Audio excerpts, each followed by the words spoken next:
Hello everyone, कैसे हैं आप लोग। उम्मीद है खैरियत से होंगे। आज 9-10 की फ़िज़िक्स का पहला लेक्चर है और चैप्टर नंबर 1 में जो पहला टॉपिक है फ़िज़िक्स का वो है डेफिनेशन ऑफ फ़िज़िक्स। फ़िज़िक्स क्या है और उसकी ब्रांचेस के बारे में पढ़ेंगे। तो फ़िज़िक्स से स्टार्ट करते हैं।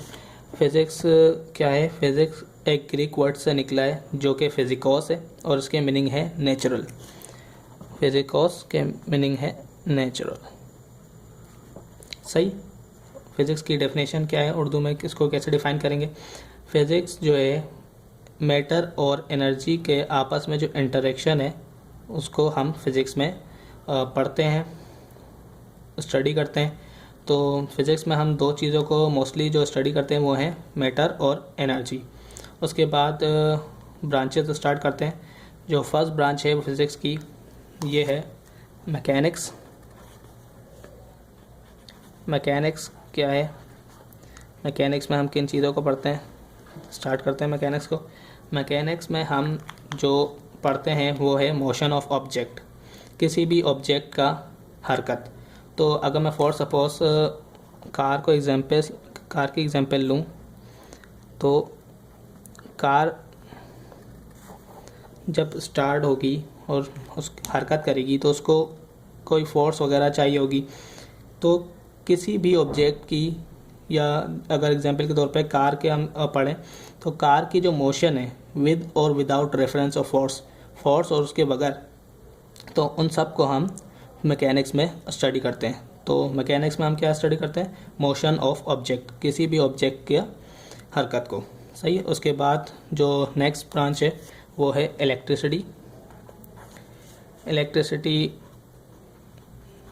में हम किस चीज़ को स्टडी करते हैं।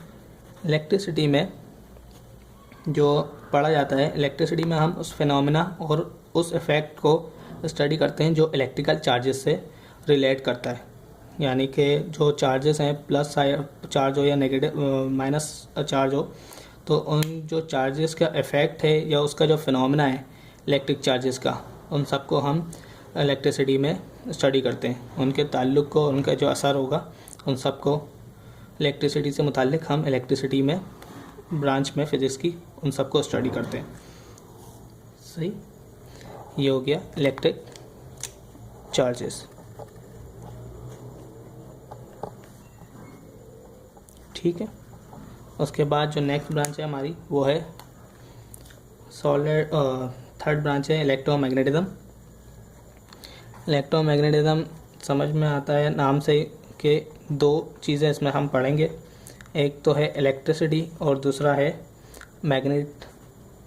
मैग्नेटिज्म यानी मैग्नेट। तो दो चीज़ों को पढ़ेंगे।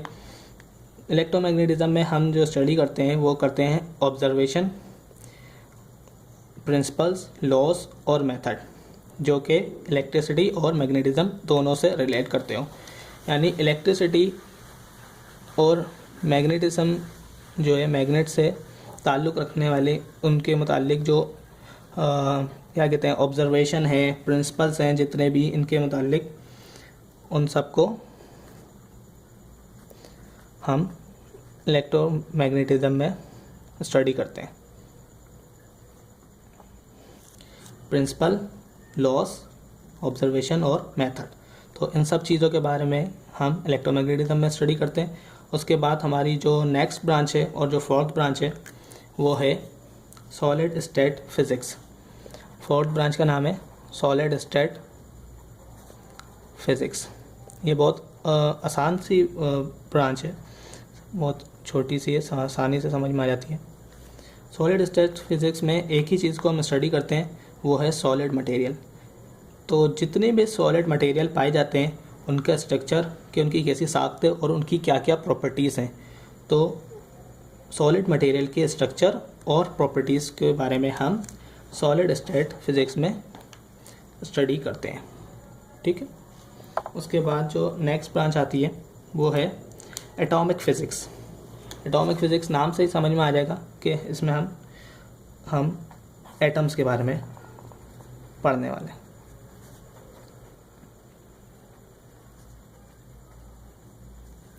एटॉमिक फ़िज़िक्स में हम एटम के बारे में पढ़ेंगे। एटम का क्या स्ट्रक्चर होता है, किस तरीके की उसकी साख्त होती है, बनावट होती है और उसकी क्या क्या प्रॉपर्टीज़ होती हैं, उन सब के बारे में यानी एटम की कंप्लीट इन्फॉर्मेशन हम एटॉमिक फिज़िक्स में पढ़ते हैं। ठीक है, एटम की कंप्लीट इन्फॉर्मेशन हम एटॉमिक फ़िज़िक्स में पढ़ते हैं, जो फिज़िक्स की ब्रांच है एटॉमिक फ़िज़िक्स। ठीक है, उसके बाद जो नेक्स्ट ब्रांच आती है वो है न्यूक्लियर फ़िज़िक्स। न्यूक्लियर फ़िज़िक्स में जो एटम के अंदर मौजूद न्यूक्लियस होता है उसके बारे में हम स्टडी करते हैं। न्यूक्लियर फ़िज़िक्स में क्या क्या स्टडी करते हैं न्यूक्लियस के बारे में?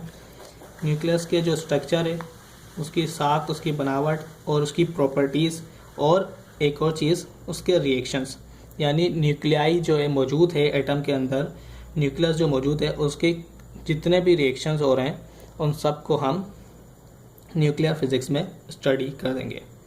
ठीक है, उसके बाद जो नेक्स्ट ब्रांच आती है वो है प्लाज्मा फिज़िक्स।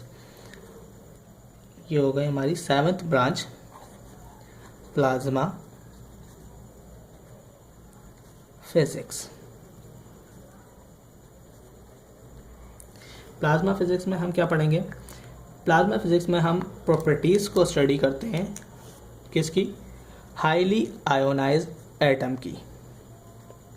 हाईली आयोनाइज्ड का क्या मतलब हुआ कि वो एटम जब किसी भी क्या कहते हैं एटम के अंदर से इलेक्ट्रॉन पास आउट हो जाते हैं, बाहर निकल जाते हैं, तो उस पर साइन लगता जाता है पॉजिटिव, तो वो हाईली आयोनाइज होता जाता है, प्लस चार्ज उस पर लगता रहता है।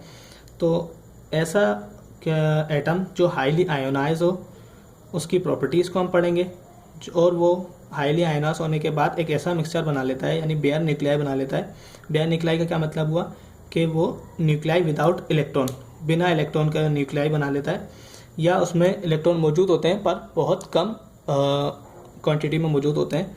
तो ऐसे मिक्सचर के बारे में, ऐसे एटम के बारे में जो हाईली आयोनाइज होगा, उसके बारे में हम किस में स्टडी करेंगे? हम प्लाज्मा फिज़िक्स में उन सबको स्टडी करते हैं। ठीक है, और प्लाज्मा जो है वो यूनिवर्स में, खला में जितने भी बड़े बड़े स्टार्स वगैरह मौजूद होते हैं तो उसमें प्लाज्मा काफ़ी ज़्यादा मिक़दार में पाया जाता है। और उसके बाद जो हमारी नेक्स्ट ब्रांच आती है वो है एट ब्रांच है, ये सेकेंड ब्रांच है, बायोफिज़िक्स नाम है इसका। बायोफिज़िक्स में भी हम दो चीज़ों के बारे में पढ़ेंगे, एक तो बायोलॉजी हो गई बायो, और दूसरा हो गया फिज़िक्स। बायोफिज़िक्स में हम क्या चीज़ के बारे में स्टडी करते हैं? उन एप्लीकेशंस के बारे में स्टडी करते हैं, उन मेथड्स के बारे में स्टडी करते हैं फिज़िक्स की जिनका बायोलॉजी की फील्ड से ताल्लुक़ है।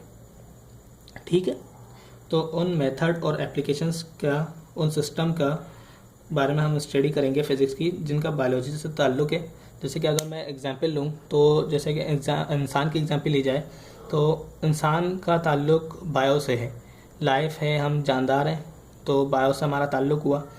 तो हम अगर देखा जाए तो इंसान की ज़िंदगी मुकम्मल नहीं है जो फ़िज़िक्स की इजादात हैं, फ़िज़िक्स की जो से तैयार करदा चीज़ें हैं उनके बगैर। तो बायोलॉजी का या ज़िंदगी का जो भी ताल्लुक़ है फ़िज़िक्स के साथ, उन सब को हम बायोफिज़िक्स में पढ़ते हैं और मालूम करते हैं। उसके बाद हमारी जो नेक्स्ट ब्रांच है वो क्या है? Astrophysics, branch number 9, astrophysics.